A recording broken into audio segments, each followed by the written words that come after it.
श्री गणेशाय नमः। ओम श्री सरस्वत्यै नमः।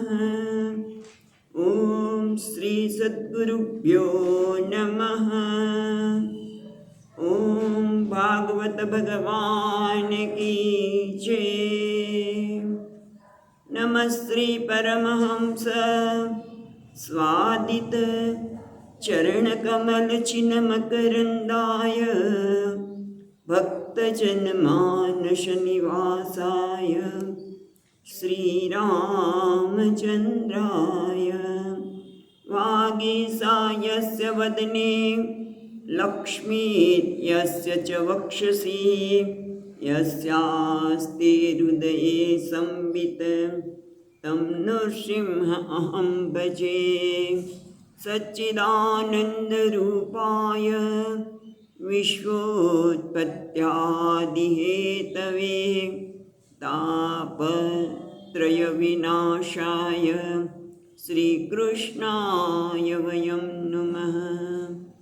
नारायणं नमस्कृत्यं नरं चैव नरोत्तमं देवीं सरस्वतीं व्यासं ततो जयमुदीरयेत्। श्रीकृष्णाय वासुदेवाय हरये परमात्मने प्रणतक्लेशनाशाय गोविन्दाय नमो नमः।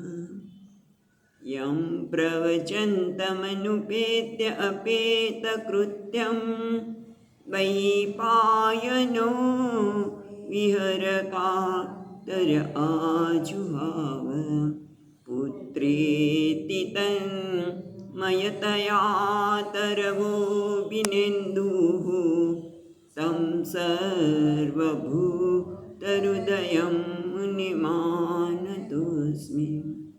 जन्माद्यस्य यतोऽन्वयादितरत चार्थेष्वभिघ्नस्वराट् तेने ब्रह्महृदाय आदिकवये मुह्यन्ति सूरयः तेजो वारिमृदां यथा विनिमयो यत्र त्रिसर्गो मृषा दाम्नां स्वेन सदा निरस्तकुहकं सत्यं परं धीमहि।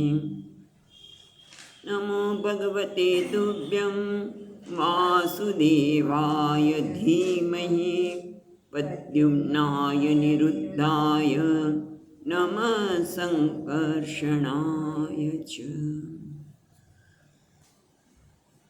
ॐ नमो भगवते वासुदेवाय।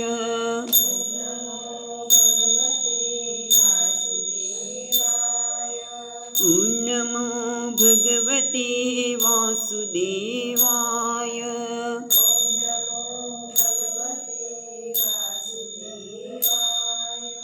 ॐ नमो भगवते वासुदेवाय।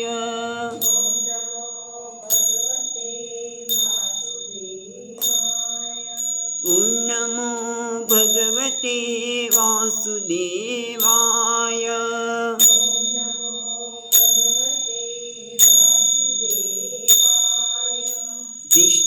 कृष्णदामोदरा वासुदेवाय।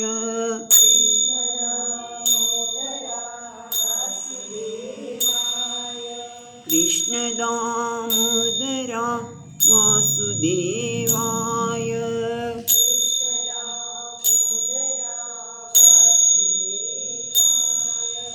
ॐ नमो भगवते वासुदेवाय।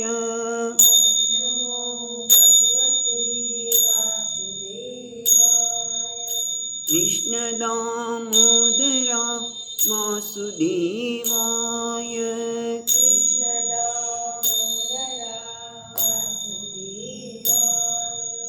ॐ नमो भगवते वासुदेवाय।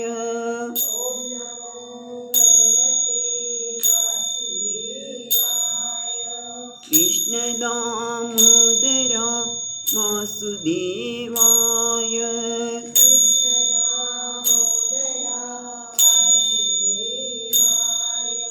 ઓમ નમો ભગવતે વાસુદેવાય.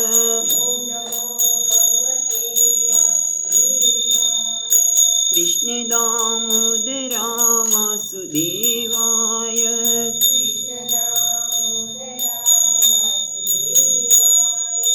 કૃષ્ણ દામોદરા વાસુદેવાય.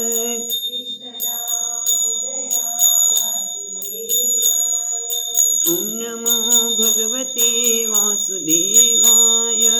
ઓમ નમો ભગવતે વાસુદેવાય.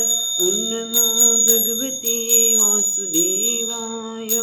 ઓમ નમો ભગવતે વાસુદેવાય.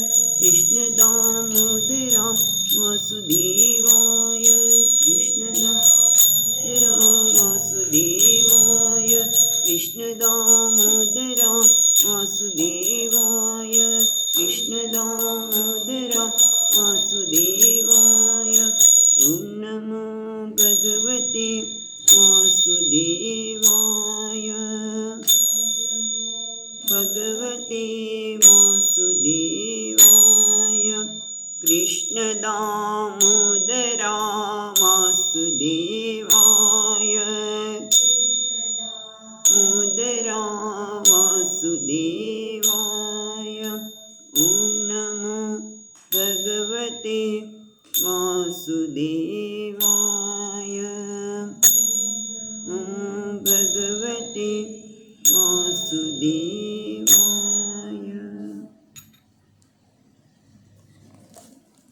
તો આપણે ત્રીજા સ્કંદના 18મા અધ્યાયમાં છીએ, રાઈટ? અને 18મા અધ્યાયના આપણે 8 શ્લોક જોયા, જેમાં મૈત્રેય મુનિ કહે છે કોને? હિરણાક્ષને. હિરણાક્ષને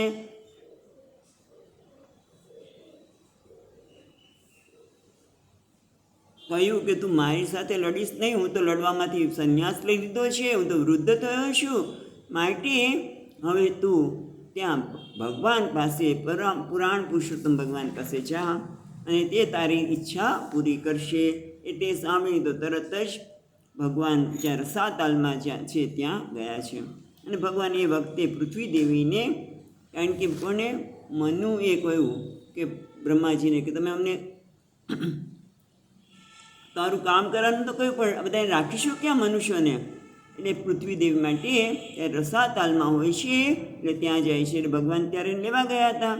અને નારદજી, અહીંયા કહે છે ને પહેલા શ્લોકમાં જ કે નારદજી બરાબર ત્યાં મળી જાય છે. કોને? હિરણાક્ષને. અને હિરણાક્ષને કહે છે કે ભગવાન રસાતાલમાં છે, તું જા અને તને મળી જશે, તને રસ્તો. નારદજીનું એક જ કામ છે કે તું ગમે રીતે ક્રોધથી, લોભથી, જેનાથી તને મન થાય પણ ભગવાનનું નામ લે તો તારો ઉદ્ધાર થશે. આ ક્રોધમાં છે ભગવાન સાથે લડવાના, પણ કે તું જા. અને ત્યાં જાય છે અને ત્યાં જોયું શું કરે? આ તો વનચર છે. એને એમ કહે છે કે આ તો વનચર છે. ત્યારે ભગવાન પોતાની દાઢમાં પૃથ્વી દેવીને ઉપર લઈ જતા હતા. એટલે એ કહે છે કે તું આને મૂકી દે, પૃથ્વી તો અમને બ્રહ્માજી અમને પાતાળવાસી લોકોને અર્પણ કરી છે, તું કેમ પૃથ્વીને લઈ જાય છે? હા, એમ કરીને ભગવાનને ન કહેવાના શબ્દો કહે છે. તું તો વનચર છે, એના અસુરોમાં ધમ છે, વગેરે વગેરે. પણ ભગવાન કે તારે જે બોલવું એ બોલ. હા, ઘણા બધા શબ્દો એણે ન ભગવાનને ન કહેવાના કહે છે. પણ આપણે ગઈ વખતે જોયું એ પ્રમાણે એ શબ્દોની ગૂઢાર્થમાં જઈએ તો સ્તુતિ જ છે. અજ્ઞ કહ્યું, દાખલા તરીકે એક શબ્દ લઈએ કે તું તો અજ્ઞાની છે. અજ્ઞાની, જ્ઞ એટલે જ્ઞાની. તારા જેવું કોઈ જ્ઞાની નથી એમ. એટલે તમે સર્વજ્ઞ છો, સર્વશક્તિમાન છો એમ. એવા ઘણા બધા શબ્દો એણે કહ્યું. તમે નિર્લજ છો. 7મા શ્લોકમાં કહે છે કે તમે તો તમ નિરસંતમ સલ્લાદ ઉદ્ધૃત હિરણ્યકેશો વિરદમ યથા જશ. મગરમચ્છ જે માથીની પાછળ પડે એમાં આ હિરણાક્ષ ભગવાનની પાછળ પડે. તું ભાઈ મૂકી દે પૃથ્વીને.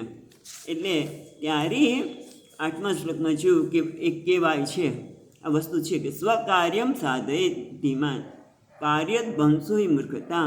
કારણ કે કાર્યમાં ધ્વંસ તો આવવાનો છે, મુશ્કેલી આવવાની છે, પણ પોતાનું કાર્ય સાધી લેવું એ જ બુદ્ધિમાન લોકોનું કામ છે. અને ભગવાન એ જ કે તારે બોલવું એ બોલ. મારું પહેલું કામ તો છે કે પૃથ્વીને આ રસાતળમાંથી લઈ જવી.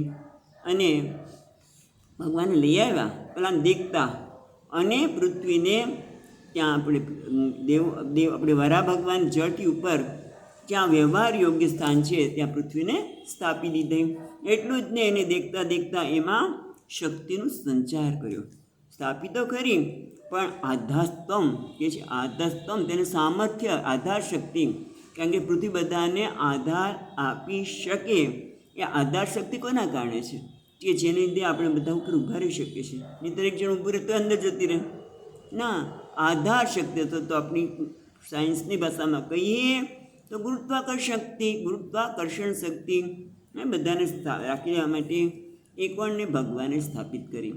અને આથી બ્રહ્માજી અને બધા દેવતાએ એમને પુષ્પની વૃષ્ટિ કરી છે. અને આ જોતો રહી ગયો કોણ? હરિણાક્ષ. બસ હવે તારે કરવું હોય કે મેં મારું કામ પૂરું કરેલું. બુદ્ધિશાળી વ્યક્તિ એ છે કે પોતાનું કાર્ય પહેલાં સાધી લે. અને હવે 9મા શ્લોકમાં કહે છે,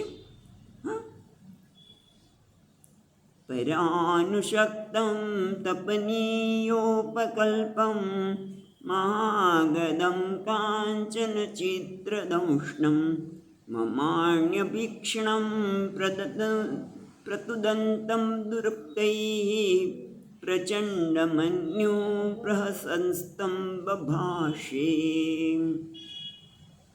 એટલે કે છે પરાનુસક્તમ, પર એટલે પરાક એટલે પાછળ, અનુસક્તમ એટલે ભગવાને પરાનુસક્તમ તપનીયોપકલ્પમ. ત્રીજો અધ્યાય છે, ત્રીજો સ્કંદ છે, 18મો અધ્યાય છે, તમારી જાતે શોધી લો. પરાનુસક્તમ તપનીયોપકલ્પમ, પર એટલે પાછળ, પ્રચંડ પરાનુસક્તમ એટલે પાછળ, અનુસક્તમ એટલે પડેલા. કેવા છે? તપનીયોપકલ્પમ, તપનીય એટલે સુવર્ણના અલંકારવાળો. મહાગદમ, બીજી રીતમાં કહે મહાગદમ એટલે એકદમ મોટી ગદાવાળો. કાંચન ચિત્રદંશમ એટલે કાંચ એટલે સુવર્ણ, દંશમ એટલે કવચ, એટલે સુવર્ણના કવચ જેનું છે એવું દૈત્ય. દૈત્યએ એક તો સુવર્ણના અલંકારો પહેરેલા છે, હાથમાં ગદા છે, અને કાંચ ચિત્રમ દંશમ એટલે સોનાની પોતાનું કવચ ધારણ કર્યું છે. અને ગદા લઈને ભગવાનની પાછળ દોડે છે. પાછળ પરાનુશક્તમ, પર એટલે પાછળ, અનુસક્તમ દોડી રહ્યો છે. અને સાથે સાથે મર્માણી અભિક્ષણમ પ્રદંતુમ દુરુક્તૈઃ એટલે દુષ્ટ વચનો, દુરુક્ત જે વચનો આપણે સાંભળી શકીએ નહીં એવા દુરુક્ત વચનો કે મર્માણી અભિક્ષણ, વારંવાર મર્મમાં એટલે કે ને આમ જ્યાં એને સ્પર્શ થાય, કે મર્મ એટલે જ્યાં સ્પર્શ થાય એવા સ્થાન પર વારંવાર, એટલે તમે કોઈ હૃદયને આમ છેદી નાખે ને એને મર્માણી સ્થાન કહ્યું. એવા પ્રતુદંતમ એટલે વ્યથનમ એટલે કે દુષ્ટ વચનો મર્મસ્થાનને વારે વારે પ્રદંતુમ એટલે પીડા આપતા.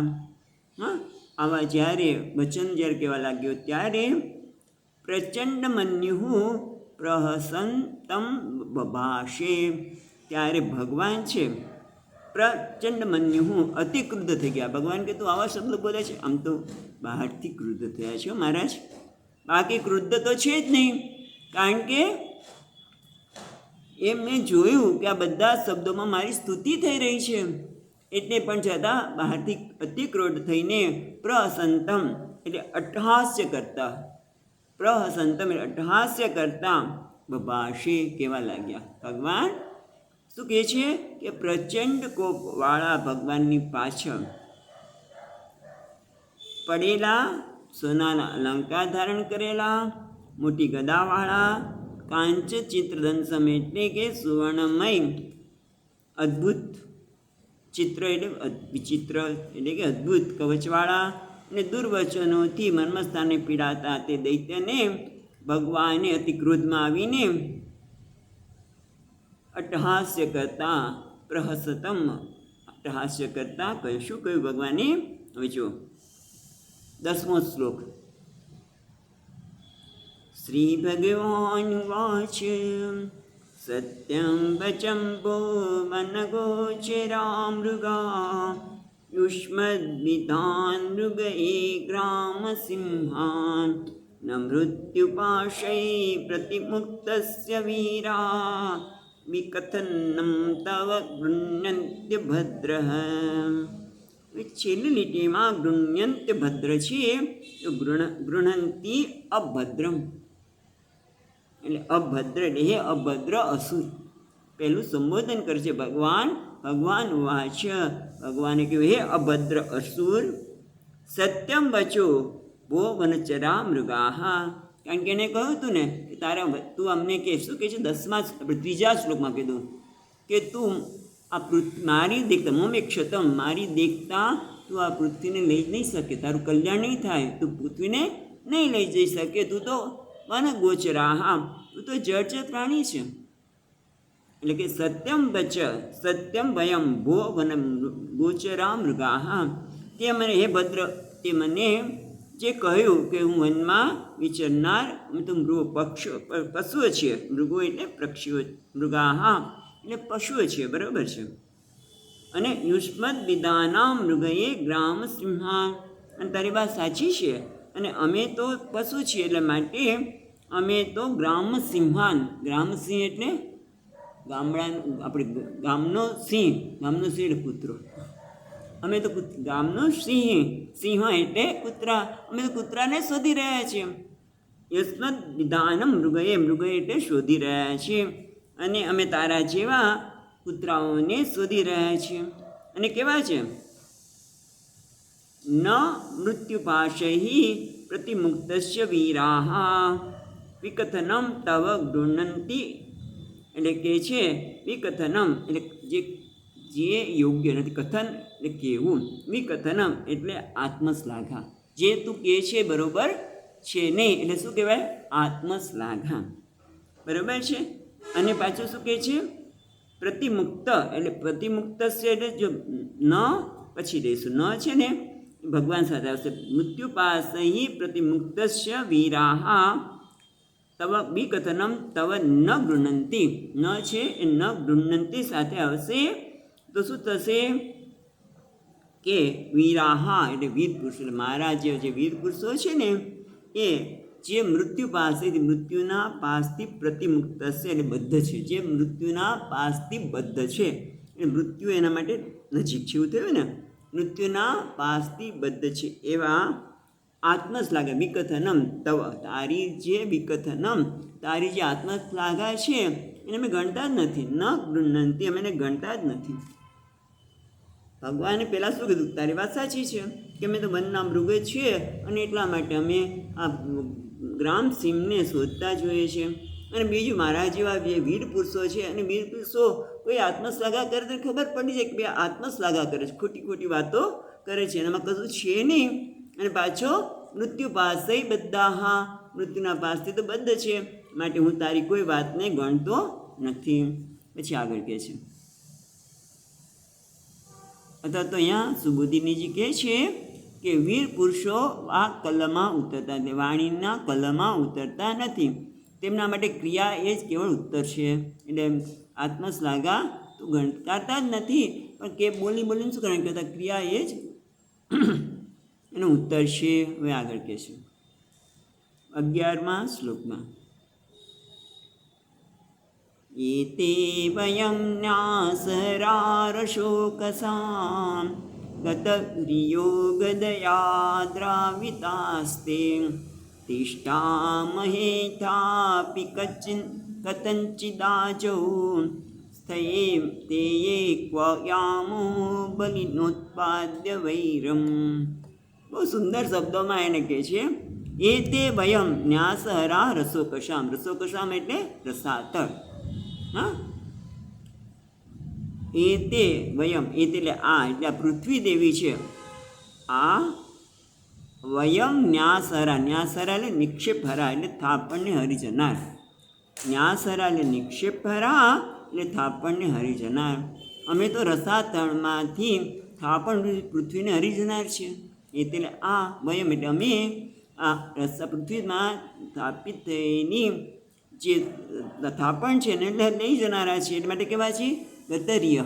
ગત એટલે જતું રહ્યું છે, રિય એટલે લજ્જા, એટલે જેનામાંથી લજ્જા જતી રહી છે એટલે કેવા નિર્લજ. અને ગદયા દ્રાવિતાસ્તે, અને તે તારી તે દ્રાવિતા, દ્રાવિતા એટલે નસાડી મૂકેલા એટલે અસમર્થ. દ્રાવિતા એટલે આમ તો નસાડી મૂકેલ એટલે તારી ગદા, તે ગદાયા તારી ગદાથી અમે નસાડી મૂકેલ, અમે તો અસમર્થ છીએ. તારી ગદાથી અમે જતા રહેનારા છીએ, અમે તો અસમર્થ છીએ. તિષ્ઠામય તથાપી કથંચિત, કથંચિત આજો, આજો એટલે યુદ્ધમાં. હવે અમે તો માંડ તારી ગદાથી નસાડી મૂકેલા, અમે છતાં પણ યુદ્ધમાં માંડ ઊભા રહેવું પડે. એટલે તિષ્ઠામય તથાપી, તે કંઈક ઊભું રહેવું પડે એટલા માટે. થેયમ એટલા માટે ઊભા છે. કયામો ક્યાં જઈએ? કેમ? બલિનો ઉત્પાદ વેરમ, જે બળવાન લોકો સાથે વેર ઊભું કર્યું છે એટલે હવે શું કરીએ? એ ઊભું તો રહેવું પડે જ ને. કેવું કહે છે ભગવાન?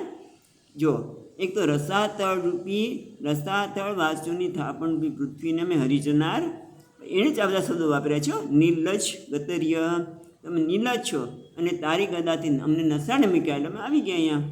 તો હવે જ્યારે યુદ્ધ થઈ જ ગયું છે ત્યારે માંડ ઊભા તો રહેવું પડે, કારણ કે તારા જેવા બળવાન લોકોની સાથે વેર કર્યું છે એટલે જઈ ક્યાં? કંઈક તો કરવું પડશે ને. હવે આગળ કહે છે.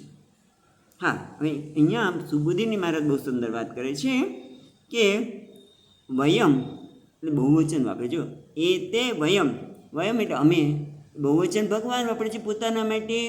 અત્યારે તો વરાહ રૂપે છે, પણ અમે એટલે મેં આવા કેટલાય અવતાર લીધા છે. અમે એટલે બધા અનેક અવતારોમાં અમારી આ જ રીત છે. બીજું, એ તે વયમ ન્યાસહરા, ન્યાસહરા એટલે કે લઈ છે થાપમાં, પૃથ્વીની થાપણ લઈ જાય છે. ચોરીને નથી જતા. હા, ચોરીને નથી લઈ જતા, તારી સામે જ લઈ જાય છે. છાનામાં લઈ જાય તો ચોર કહેવાય, પણ એટલે ચોરત્વ દૂર કરીને પોતાનું પ્રભુત્વ સ્થાપિત કરવું. ન્યાસહરા કહીને ભગવાને સુબોધિમાં બહુ સુંદર વાત કરી છે કે ચોરત્વનું અનુસરણ નથી કરતા, અમે તો હું તારી સામે જ લઈ જાઉં છું. એટલે કે હું યજ્ઞ અવતાર છું, હું યજ્ઞનો વરાહ રૂપે યજ્ઞ અવતાર છું. એટલે પૃથ્વી યજ્ઞ માટે છે અને યજ્ઞ કરવા માટે અમે લઈ જઈએ છીએ. અને હું પોતે કોણ છું? વરાહ રૂપ છે, પણ છતાં ભગવાન કહેવાય છે યજ્ઞ અવતાર. યજ્ઞ અવતાર કેવી રીતે યાદ આવે છે? વરાહ અવતારમાં 13મા અધ્યાયમાં વરાહ અવતારની થોડી વાત કરી હતી. અને ત્યારે ઋષિઓ દ્વારા વરાહ ભગવાનની સ્તુતિ કરતા વરાહ ભગવાનને યજ્ઞ અવતાર રૂપે દર્શાવે છે. થોડુંક તમે જુઓ કે વરાહ અવતારમાં જે ભગવાનના જે ત્વચા છે ને, એ ત્વચા છે એ એક મિનિટ છંદો છે, એમના રૂવાડાઓ છે એ દર્ભ છે, નેત્રો છે ઘી છે, એમના 4 પગ છે એ યજ્ઞ કાર્યના 4 ચરણો છે. 4 ચરણોમાં જે ઋત્વિજ છે ને, જે 4 કર્મો રહેલા છે યજ્ઞના, યજ્ઞ કરે તે 4 પ્રકારના કર્મો રહેલા છે. એમાં કોણ? હોતા, ઉદ્ગાતા, અધ્વર્યુ અને બ્રહ્મા. એ 4 વેદના 4 ઋત્વિજો. એ બધા કોણ છે? ભગવાનના ચરણો છે, વરાહ ભગવાનના ચરણો છે. ત્વચા છે એ ભગવાનના છંદો છે. ત્વચા ભગવાનની આપણા જે જુદા જુદા છંદો, એ ખ્યાલ હશે કે જ્યારે આપણે સ્તુતિ કરીએ ને કોઈ પણ, ત્યારે આના ઋષિ કોણ છે, પછી આનો છંદ કોણ શું છે, અનુષ્ટુપ છંદ, અથવા તો જુદા જુદા 2-3 છંદો હોય તો શ્રી સૂક્તમાં એ 3 છંદો છે. એ છંદ એટલે કઈ આપણે જેમ અત્યારે અનુષ્ટુપ છંદ ગાયો, બરાબર, પછી ત્રિષ્ટુપ છંદ ગાય, એ છંદ આપણે ગઈએ જ, પણ શબ્દ રાશિ નથી. એ તો કહેવાય ને ચૈતન્ય રૂપ છે એ છંદ આપણને ભગવાન પાસે લઈ જાય છે. એટલે ભગવાનની તશા એ છંદ છે.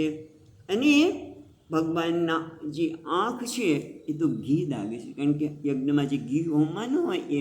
એટલે આવી આખી 13મા અધ્યાયમાં 35 થી 38 4 શ્લોકમાં વરાહ ભગવાનને યજ્ઞ સાથે સરખાવે છે. યજ્ઞ અવતાર છે. એ ટૂંકમાં અહીંયા 11મા શ્લોકમાં સુબોધિનીજી કહે છે, સુબોધિની ટીકામાં કહે છે કે ન્યાસ હરા દ્વારા ભગવાન પોતે પોતાના સ્વરૂપનું પ્રદર્શન કરે છે કે હું ચોરની જેમ નથી લઈ જતો પૃથ્વીને, હું તો અવતાર ધારણ કર્યો છે. અને યજ્ઞ માટે જ પૃથ્વી છે, યજ્ઞનું કાર્ય માટે જ હું લઈ જાઉં છું. અને હું કોણ છું? વરાહ અવતાર એટલે યજ્ઞ અવતાર છું, એમ એ પોતે કહી રહ્યા છે. હવે એને 12મા શ્લોકમાં ભગવાન આગળ કહે છે, કંપદરથાનામ કિલ યુથાદિપો ઘટસ્વનો સ્વસ્તય આશ્વનુહ સંસ્થાપ્ય ચાસ્માન પ્રમુજાશ્રુ સ્વકાનામ યહ સ્વામ પ્રતિજ્ઞાના પિપત્યશભ્ય. એટલે કે છે ત્વમ પદ રથાનામ, પદ છે ને એમાં પદ અડધો હશે, રથાનામ પેટમાં રકારા છે એટલે રથાનામ, પદ રથાનામ એટલે પગરૂપી રથવાળા, એટલે કે પાયદળ. પાયદળ સૈનિકો, સૈન્યમાં પાયદળ હોય. એટલે આપણે ઘણી વખત કહેતા હોય, મને યાદ છે કે કેવી રીતે આવ્યા, તો કે 11 નંબરની બસમાં. 11 નંબરની બસ એટલે શું? 2 પગધારા, ખબર છે? એમ પદરથાનામ એટલે પગરૂપી રથવાળા, એટલે પાયદળ રૂપી સમૂહવાળા. કિલલ ખરેખર પ્રસિદ્ધ છે. શું? કિલલ એટલે પ્રસિદ્ધ છે. ખરેખર તમે કોણ છો? તું કોણ છે? તું, ત્વમ, તું પદરથાનામ યુથાદીપોહ. યુથાદીપ એટલે એનો નાયક છે, એટલે પાયદળના સૈનિકોના સમૂહનો તું નાયક છે, અધિપતિ છે, રાજા છે. એટલે કે તારી પાસે બીજું કંઈ પાયદળ છે, તું પાયદળનો જ અધિપતિ છે. એટલું જ નહીં, ઘટસ્વ નઃ અસ્વસ્તય. આશ્વનું છે ને, આશુ વમાંથી ઉ નીકળશે અને પછી અ નીકળશે. આશુ અનુહ. આશુ એટલે શીઘ્ર, અનુહ એટલે નિઃશંક. કોઈ તર્ક વિતર્ક હવે કરીશ નહીં, કરું કે નહીં, ન કરું, નિઃશંક બસ કરી જ નાખ. આશે શીઘ્ર ત્વરિતમ. શું? ઘટસ્વ એટલે પ્રયત્ન કરશે ના માટે, નહ અસ્માકમ એટલે અમારા માટે, મને એમ નથી કહેતા, પણ ભગવાન તો અવતાર છે એટલે માટે પોતાના માટે બહુ વચન વાપરે છે. અને આમ પણ સંતો, આપણે જે મહાન વ્યક્તિ હોય એના માટે બહુ વચન વપરાતું હોય છે. અમે એટલે નહ અમે અસ્વસ્થય, સ્વસ્થય પણ અસ્વસ્થય એટલે અકલ્યાણ માટે, એટલે કે પરાજય માટે. તું અમારા પરાજય માટે અવિલંબે હવે તું કંઈક કર. તો તેમ કીધું તું ને આગળ કે હું તમને મારીને મારા જે સ્વજનો છે એ જ બિચારા રડી રહ્યા છે. હા, તમે પૃથ્વી લઈ જાઓ છો માટે, અને બીજા કારણસર સ્વજનો એટલા માટે રડે છે કે દેવતાઓ હંમેશા એમને હેરાન કરતા હોય છે. એટલે કહે છે સંસ્થાપ્ય, સંસ્થાપ્ય હત્વા, સંસ્થાપ્ય ચ અસ્માન અમને હણીને, પ્રમુજ્ય અશ્રુ સ્વકાનામ પોતાના સ્વજનોના જે અશ્રુ સરી રહ્યા છે એને તું લૂછી નાખ. અમને મારી નાખીશ એટલે તારા સ્વજનોના અશ્રુ લૂછાઈ જશે. યહ સ્વામ પ્રતિજ્ઞા, આ જે તારી પ્રતિજ્ઞા છે ને ભાઈ, હા, યહ સ્વામ પ્રતિજ્ઞા ન અતિ પીપર્યતિ એટલે કે પીપર્યતિ અસભ્ય. અસભ્ય સભાને યોગ્ય નથી. અસભ્ય એટલે સભાને યોગ્ય નથી. એટલે કે જે પ્રતિજ્ઞા પાળતો નથી એ તો અસભ્ય છે, તે અસભ્ય છે. એટલે તું તારી પ્રતિજ્ઞા પૂરી કર, નહીં તો તું અસભ્યમાં આવી જઈશ. યહ સ્વામ પ્રતિજ્ઞા ન અતિ પીપત્યતિ, એ જે પોતાની પ્રતિજ્ઞા પૂરી કરતો નથી. તો વિચાર કર કે કોઈ પ્રતિજ્ઞા કરે અને પ્રતિજ્ઞાનું પાલન ન કરે તો કહેવાય ને કે ભાઈ તો સમજ્યા, ખાલી કહે છે, અસભ્યમાં આવે. એટલે તું અસભ્ય ન બનીશ. તે નક્કી કર્યું છે તો તું તારી પ્રતિજ્ઞા નિઃશંક કોઈ પણ તર્ક વિતર્ક કર્યા વિના આ આંસુ શીઘ્ર તું અમને પરિભવ કર, અમારો પરિભવ કર.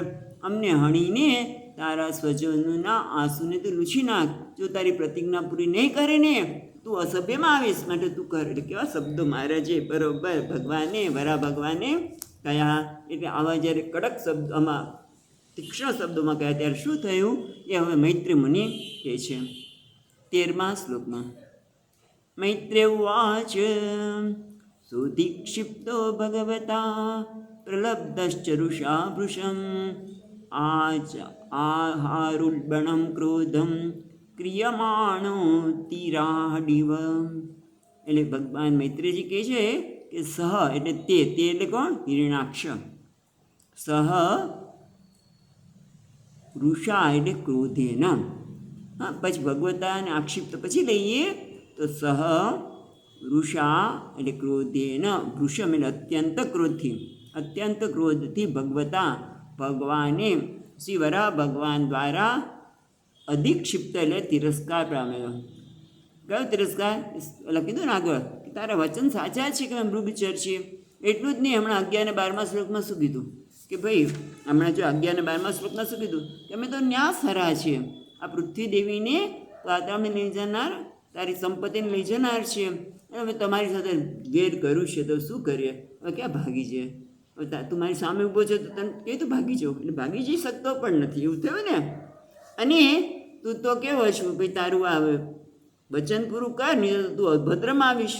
આમાં શબ્દો કયા એટલે કે છે હા અધિક્ષિપ્ત એટલે આવા તિરસ્કૃત કરતારા શબ્દોથી હા પ્રલબ્ધ એટલે ઉપહાસ કરેલા. પ્રલબ્ધ અધિક્ષિપ્ત એટલે ભગવાને વરાહ ભગવાને તિરસ્કાર કરેલા અને ભારે ક્રોધપૂર્વક જ્યારે આવા શબ્દો કયા ત્યારે શું થયું? ક્રીડ્યમાન એટલે આ રીતે દૈત્યને રમાડતા હતા. આવા શબ્દો દ્વારા દૈત્યને રમાડતા હતા. એટલે આ જહાર ઉલ્બણ એટલે અધિકતર ક્રોધમ ઉલ્બણ ક્રોધમ એટલે ખૂબ એને ક્રોધ ચડ્યો. કોના જેવો? અહિરાડીવ છે ને, અહિરાડીવ છેલ્લો શબ્દ છે અહિરાડીવ. એટલે અહિરાડ એટલે સર્પનો રાજા. એટલે સર્પરાજની જેમ એનો ક્રોધ ફૂફાડા માંડવા લાગ્યો. ખ્યાલ આવ્યો કે અહિરાડ ઇવ ક્રોધમ ઉલ્બણમ આજહાર. આજાર આનિત્વાન એટલે ટૂંકમાં એને સર્પની જેમ એકદમ ફૂફાડા માંડવા, ક્રોધના ફૂફાડવા મારવા લાગેલો. મૈત્ર મુનિ શું કહે છે કે જ્યારે વરાહ ભગવાન દ્વારા તિરસ્કાર કહેલા અને એ ભારે ક્રોધપૂર્વક ઉપહાસ કર્યો એમણે, અને આમ તો રમાડ્યો છે દ્વારા. તેને તો ભગવાન ધાર્યો હતો ત્યાંનો એને નાશ કર્યો, પણ રમાડતા શબ્દો દ્વારા કયો એટલે એને સર્પરાજની જેમ ક્રોધ ફૂફાડા મારવા માંડ્યો. ક્રોધ એકદમ વધી ગયો. અને પછી આગળ શું થયું કે છે 14મા શ્લોકમાં સૃજન્મર્ષિત શ્વાસન મન્યુ પ્રચલિતેન્દ્રિય આસાદ્ય તરસા દૈત્યુ ગદયા અભ્યહન હરિમ. પહેલાં તો આમાં શબ્દો કયા એટલે પહેલાં આપણે છેલ્લું ચરણ લઈશું. સૃજન સૃજન અમર્ષિતમ, સૃજનમ અમર્ષિતમ શ્વાસાન મન્યુ પ્રચલિતેન્દ્રિય. મન્યુ પ્રચલિતેન્દ્રિય એટલે ક્રોધના લીધે પ્રચલિત એટલે પ્રચલન થવું એટલે ક્ષુભિત ઇન્દ્રિય. જે ક્રોધના લીધે એમ કહે ને આપણા ક્રોધ આવે ત્યારે બધી ઇન્દ્રિયોમાં પણ એ દેખાય. હાથ ધ્રુજતા હોય, આંખમાં કંઈ દેખાય, બધું દેખાય ને. બહુ ક્રોધ આવ્યો હોય તો શરીરમાં પણ ઇન્દ્રિયોમાં પણ એ જણાતું છે. કે છે પ્રચલિત મન્યુ પ્રચલિત ઇન્દ્રિય. ક્રોધના લીધે ભગવાનના વાક્યો સહન ન થવાના લીધે, ક્રોધના લીધે એકદમ એની ઇન્દ્રિયો ક્ષુબ્ધ થઈ ગઈ. અને શું થયું? સૃજન અર્ષિતમ શ્વાસન અને ક્રુદ્ધ થયેલો, જેમ લોકો અહિરાડ આપણે સર્પરાજ જેમ ક્રોધમાં આવે ત્યારે ફૂફાડા મારે ને એમ સૃજનમ શ્વાસમ એટલે શ્વાસોશ્વાસ એકદમ છૂટવા લાગ્યા, વેગપૂર્વક એને શ્વાસો છૂટવા લાગ્યા. એટલે ભગવાનના વચનો સહન થવાથી ક્રોધથી થયેલી ક્ષુબ્ધ ઇન્દ્રિયો અને દૈત્ય એકદમ શ્વાસોશ્વાસ છોડતો. શું થયું? આસાદ્ય તરસા એટલે ભેગે ન આ સાધ્ય એટલે સમીપમ આગત, એકદમ વેગથી દૈત્ય એ ભગવાનની સામે આવી ગયો અને શું કહ્યું? ગદા અભ્યહનત હરિમ, અને ભગવાન પર ગદા છોડી. એકદમ ભગવાને સાવધાન પણ થવા ન દીધા અને ભગવાન પર એમને ગદા છોડી છે. એથી આગળ શું? ભગવાન કંઈ સામાન્ય થોડા છે. એટલે જેવું ભગવાને એના પર ગદા છોડી એટલે ગદા જેવી રીતે સામે આવે, બરાબર, તમે સામે ઊભા હોય ને ગદા આવે પણ તમે ખસી જાઓ તો ગદા વાગે નહીં. ભગવાને એ કામ કર્યું. પેલા એમ ગદા ફેંકી પણ ભગવાન આમ સે ત્રાસા થઈ ગયા, આમ ફરી ગયા એટલે ગદા એમને વાગી નહીં. એ જ બતાવતા કે છે 15મા શ્લોકમાં, ભગવાન તુ ગદા વેગમ વિસૃષ્ટમ રિપિણો રસી અવ્યંચિતિરચ્છિન્નો યોગારૂઢ ઇવાંતકમ. દ્રષ્ટાંત એટલા સુંદર આપે છે. અહીંયા પણ દ્રષ્ટાંત એક આપ્યું, આપણે પછી જોઈશું. પણ શું કહે? ભગવાન તું ગદા વેગમ વિસ્પૃષ્ટમ રિપુણો અસી. રિપુણ ઉરસી છે, રિપુણો રસી છે ને એ રિપુણા ઉરસી. રિપુણા એટલે શત્રુ વડે છાતી ઉપર ગદા વેગમ, ગદાનો વેગ જ્યારે છોડવામાં આવ્યો. રિપુણા એટલે શત્રુ વડે, ઉરસી છાતી ઉપર, વિસૃષ્ટમ એટલે પ્રક્ષિપ્તમ ગદા, જે ગદા વેગથી ભગવાનના છાતી પર જ્યારે એને છોડી ત્યારે અવચ્છિન્ન તિરશ્ચિન્ન, એટલે ભગવાને શું કહ્યું? તિરશ્ચિન્ન એટલે તિર્યક્ષન, એટલે જરાક આમ માકા વળી ગયા. તિરશ્ચિન્ન છે ને તિર્યક્ષન, અવંચિત એટલે આડા થઈને એમને ચૂકાવી દીધું. સન્મુખથી એને છોડી લીધું, કારણ કે બરાબર ભગવાનની સામે દોડીને આવ્યો છે, સન્મુખ આવ્યો છે, પણ જેવું ભગવાન મૃત્યુ નજીક આવ્યું એટલે આવ્યું એટલે ભગવાને તરત જ આમ ખસી ગયા અને ગદાથી પ્રહારને છોડી દીધો. એના માટે દ્રષ્ટાંત આપે છે, યોગારૂઢ ઇવ અંતકમ. અંતકમ એટલે મૃત્યુ, બરાબર. એટલે જ્યારે મૃત્યુ આવે ત્યારે યોગારૂઢ છે, એટલે કોઈ યોગી છે એ શું કરે? તરત જ પ્રાણાયામ બેસી જઈને ભગવાન સાથે એક થઈ જાય. એટલે યમરાજાનો લઈ જઈ શકે અને ભગવાન સાથે એક થઈ જાય. એટલે આપણે યમરાજાના કાર્યને એમણે છોડાવી દીધું. જેમ ભગવાને જરાક ત્રાસા થઈ ગયા એટલે ગદા વાગીને એની દ્રષ્ટાંત આપી. ગદા જેમ ત્રાસા થઈ જવાથી ચૂકવી દીધી, જેવી રીતે પેલા યોગારૂઢ હોય એ યમરાજાના વેગને કહો કે યમરાજાના કાર્યને એમને ચૂકવી દે છે. એટલે કે ટૂંકમાં પ્રાણાયામ સમાધિ દ્વારા યમરાજાના કાર્યને ચૂકવી દે છે, એટલે મૃત્યુને જીતી લે છે. એને મૃત્યુ લઈ જઈ શકતું નથી તો મુક્ત થઈ જાય છે, એવી અહીંયા વાત કરી. એટલે આડા થઈને ચૂકવ્યું એટલે બ્રહ્મસિંહધરી કહે છે સન્મુખ, ભગવાને સન્મુખ રહેવાનું છોડી દીધું. જે રીતે મૃત્યુ નજીક આવેલું હોય ત્યારે યોગી પ્રાણાયામ સમાધિ દ્વારા તેને ચૂકવી દે છે, એટલે કે મૃત્યુને જીતી રહે છે. એમ ભગવાને એની ગદાનો પ્રહાર નિષ્ફળ બનાવી દીધો. જે મૃત્યુને નિષ્ફળ બનાવે છે યોગી, એમ એમણે નિષ્ફળ બનાવ્યો. પછી આગળ કહે છે એક ગદાને નિષ્ફળ બનાવી, બોલો તો શાંતિથી બેસવાનો નથી. એટલે કે છે પુનર્ગદાં સ્વામાદાય ભ્રામયંત ભીક્ષણક્ષ અભ્યધાવત હરિક્રુદ્ધ સમારષ્ટચ્છદમ. એટલે પુનર્ગદા ફરીવાર પાછું સ્વમ આદાય એટલે પોતાની ગદા લઈને, કોણ? પુનઃ સ્વમ આદાય એટલે ઓલો હિરણાક્ષ અસુર છે, બ્રાહ્મયંતમ અભિષણ, ફરી પર આમ ગોળ ગોળ ઘુમાવા લાગ્યો, બરાબર, આમ ગોળ ગોળ ઘુમાવા લાગ્યો. અને અભ્યધાવત અને ભગવાન તરફ અને ક્રોધથી ભરાયેલા ભગવાન તરફ આમ દોડવા જાય છે. પણ ભગવાનને શું થાય છે? પણ કે છે અભ્યધાવત હરિ ક્રુદ્ધ સમારંભાત પૃષ્ઠચ્છદનમ. એટલે ભગવાન એટલે શું કહે છે? દંતાન છાદક ઔષ્ટેન. એટલે ભગવાનના ક્રોધમાં કેમ બે હોઠમાં ભીડી દે ને, ક્રોધથી બે હોઠને ભીડી લીધા. એટલે સંભ્રંભાત એટલે ક્રોધ, સંભ્રંભ અદ્રષ્ટ છદનમ એટલે બે હોઠને, છાદકમ એટલે બેને હોઠને, એક દાંતની વચ્ચે બે હોઠને એટલે હોઠ કટકાવવાના ના, બે હોઠને ભેગા કરી દે એમ ક્રોધથી ભગવાને હોઠને ભેગા કરીને પીસીને ભગવાન અભ્યદાવત હરિ ભગવાન પોતે એની સામે દોડ્યા. વૃદ્ધ ભગવાન ક્રોધથી ભરાયેલા શ્રીહરિ પોતાના બે હોઠને દાબી દીધા, પીસી દીધા અને એની સામે દોડ્યા. હવે શું થયું આગળ કે છે 17મા શ્લોકમાં, તતશ્ચ ગદયા રાતિમ દક્ષિણસ્યામ ભુવિ પ્રભુ આજગ્ને શુતામ સૌમ્ય ગદયા કોવિદહનત.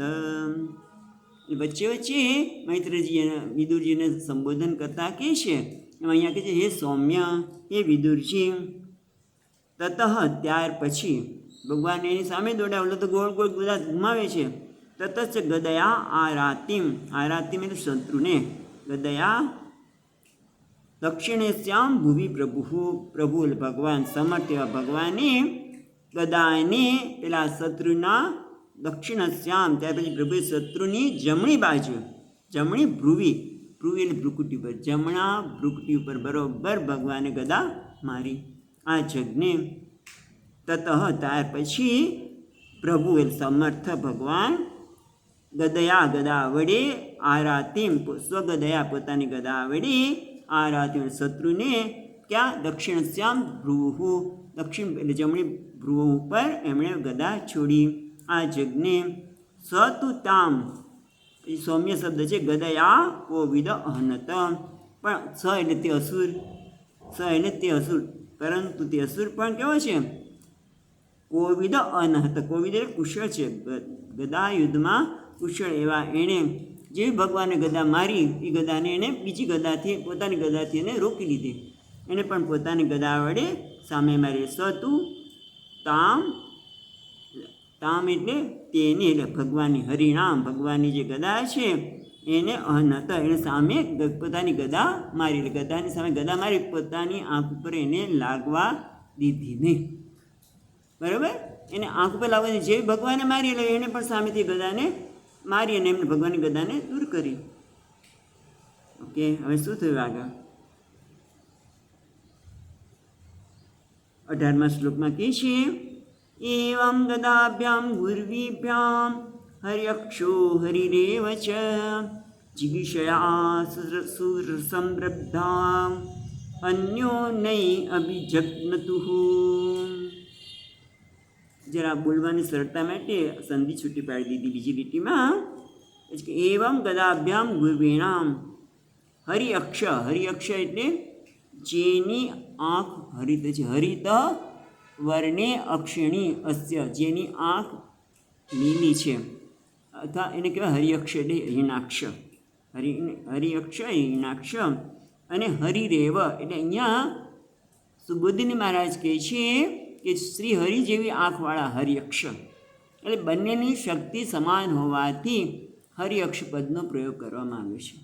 હરિઅક્ષ એટલે હરિત વર્ણે, આમ તો હરિઅક્ષ ભગવાન એની લીલા હરિત કલરની, લીલા કલરની અથવા લીલો શબ્દ પણ નહીં વાપરે એવો અક્ષવાળા જે છે એવા હિણાક્ષ અને હરિ, પછી બીજો શબ્દ છે હરિરેવ, એટલે અહીંયા કહે છે કે હરિ જેવા આંખ છે તે હરિઅક્ષ, એટલે બંનેની શક્તિ સમાન હોવાથી હરિઅક્ષ પદનો પ્રયોગ કર્યો છે. અને બંને નામમાં પણ હરિ શબ્દનો પ્રયોગ છે. બરાબર, એટલે એ લોકો એટલે એ વિચારને તે પ્રયોગ વધ માટે ન સમજવો, પણ વિજય માટે પ્રયત્ન કરીને ચલે. જિગીષયા એ બંને સમાન શક્તિવાળા છે અને બંનેને એક એમ હું હણાઈ જઈશ ને હું હારી જઈશ, પણ જિગીષયા એટલે આપણે જીતવાની ઈચ્છાવાળા, જિગીષયા એટલે જીતવાની ઈચ્છાવાળા. સુસમૃદ્ધ એટલે અતિ ક્રુદ્ધવ, સુસમૃદ્ધવ વાને આપણને છૂટું પડે, સુસમૃદ્ધવ એટલે અતિ ક્રોધવાળા. અન્યો નહીં એ પરસ્પર અભિજગ્નતુ પ્રહાર કરવા લાગ્યા. શું એમાં આ રીતે ગુર્વી ગદાભ્યામ એટલે ગુર્વી એટલે મોટી ભારે, ગુર્વી એટલે ભારે, ગદા વડે હરિઅક્ષ એટલે હરણાક્ષ અને ભગવાન બંને જીતવાની ઈચ્છાથી અતિ ક્રુદ્ધ થઈને પરસ્પર અન્યોને પરસ્પર અભિજગ્નતુ પ્રહાર કરવા લાગ્યા. બંને હરિ અને હિરણાક્ષ આ પ્રમાણે ક્રોધના આવેશમાં આવી જઈને વિજયની ઈચ્છાથી એકબીજા પર ગદાનો પ્રહાર કરવા લાગ્યા. એટલે ગદાનો પ્રહાર થાય તો પછી શું થાય? વાગે ખરો ને, લોહી પણ નીકળે. અને લોહી નીકળે એટલે ઓલા લોકોને વધારે ગુસ્સો ચડે, વધારે લડવાની તાકાત આવે. એ વસ્તુ આપણને 19મા શ્લોકમાં કહે છે.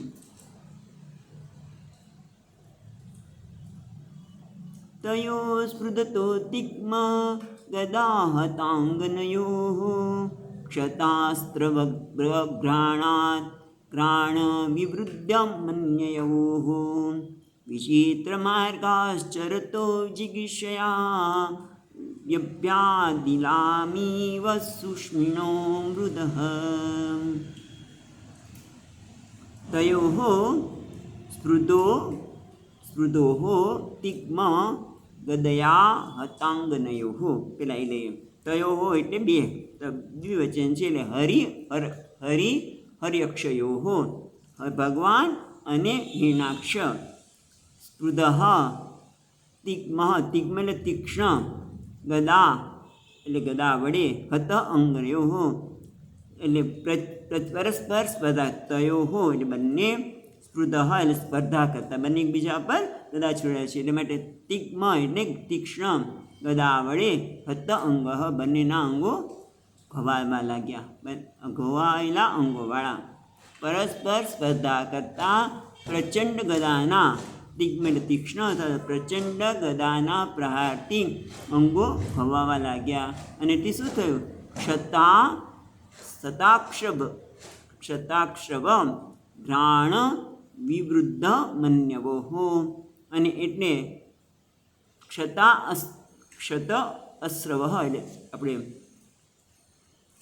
આપણે શું કહે, ઘામાંથી, એટલે ઘામ અંગો ઉપર જ્યારે ઘા થવા લાગ્યા ત્યારે જરતા, ક્ષત અસ્રવ એટલે જરતા અંગોમાંથી જે લોહી છે ને, લોહી વહેવા લાગ્યું. ઘામાંથી જરતા લોહીથી, ઘામાંથી લોહી વહી રહ્યું છે ત્યારે ઘ્રાણમ વિવૃદ્ધ મન્યો, ઘ્રાણમ એટલી ગંધથી, વિવૃદ્ધ મન્યો એમનો ક્રોધ વધી ગયો.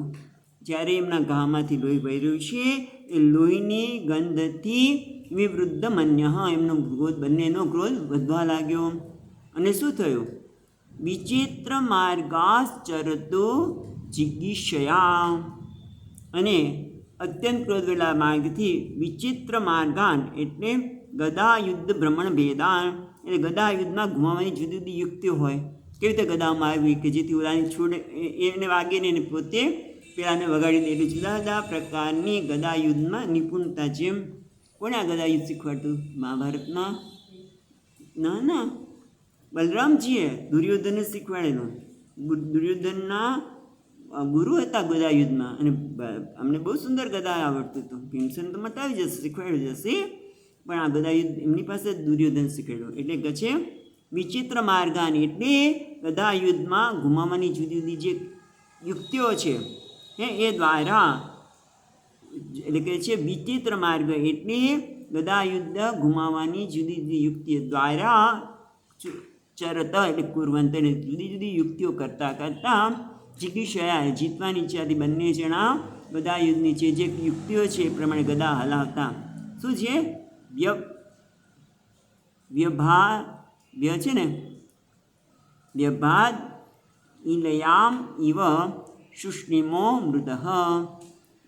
વ્યભલાદ એટલે બહુ એટલે બન્યું. ઈલયા ઇવ, ઈલયા એટલે ઈલા એટલે પૃથ્વી. ઈલયામ ઇવ શુષ્ણમો મૃદઃ. મૃદ એટલે સંગ્રામ. જેમ ગાય હોય ને બે સાંઢિયા હોય તો ગાય માટે બે સાંઢિયાઓ લડતા હોય.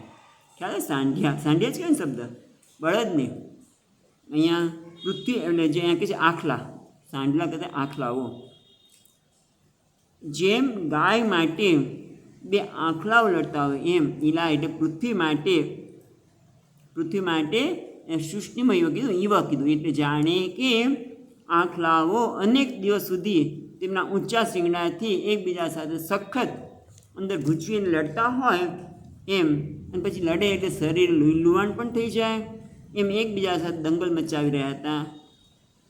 એટલે અહીંયા પણ પૃથ્વીદેવી માટે આ બંને જણા આખલા હોય એમ એકબીજા સાથે લડીને લોહી લુહાણ પણ થઈ રહ્યા હતા. લોહી લુહાણ થાય એટલે પાછા એકદમ ક્રોધ વધે અને પોતાની ગદાને જે કંઈ ગદાની કુશળતા હોય આપણે કીધું ને ગદા ઘુમાવવાની જે જુદી જુદી યુક્તિઓ વડે એ બંને લડી રહ્યા છે ત્યારે એ કેવા લાગે છે જેમ એક ગાય પાછળ બે આંખલાઓ લડતા હોય એવી રીતે આ પૃથ્વીદેવી માટે બંને આંખલાની જેમ લડતા લોહી લુહાણ થઈ રહ્યા છે. કેટલી સુંદર રીતે મહારાજે આ શબ્દો મૂક્યા છે કે પરસ્પર સ્પર્ધા કરતા પ્રચંડ ગદાના પ્રહારથી ઘવાયેલા અંગોવાળા અને ગામમાંથી ઝરતા રુધિરની ગંધના લીધે અત્યંત વધેલા ક્રોધથી જીતવાની ઈચ્છાથી ગદાયુદ્ધની જે યુક્તિ છે અજમાવતા બંને જાણે જેમ પૃથ્વી માટે ગદાયુદ્ધ કરતા જેમ ગાય માટે લડતા બે આખલા હોય એવી રીતે શોભી રહ્યા છે. ત્યાં કે છે શોભાયમાન થયા શોભી રહ્યા છે. એટલે વ્યભા છે ને વ્યભાત એટલે આ પહેલી વાત છે ને બભો અહીંયા લખ્યું છે પણ અહીંયા બીજા ટીકા કરે કે શોભી રહ્યા છે. યુદ્ધ શોભી રહ્યું શોભતા વ્યભાત એટલે શોભતા ઇલયામ ઇવ સુષ્મિનો એટલે આખલા મૃદ એટલે સંગ્રામ એ આ બે આખલા સંગ્રામમાં લડતા હોય એમ શોભી રહ્યું છે. અચ્છા ત્યારે શું થયું? કારણ કે હવે આ લડી રહ્યા છે અને મહારાજને અહીંયા કહેતા નથી પણ બ્રહ્માજીને લોકોને થયું કે આ રાત પડવા આવશે અને આ અસુરોનું બળ રાત્રે વધી જાય એ કહેતા ભગવાન હવે રમાડવાનું બંધ કરો તમે.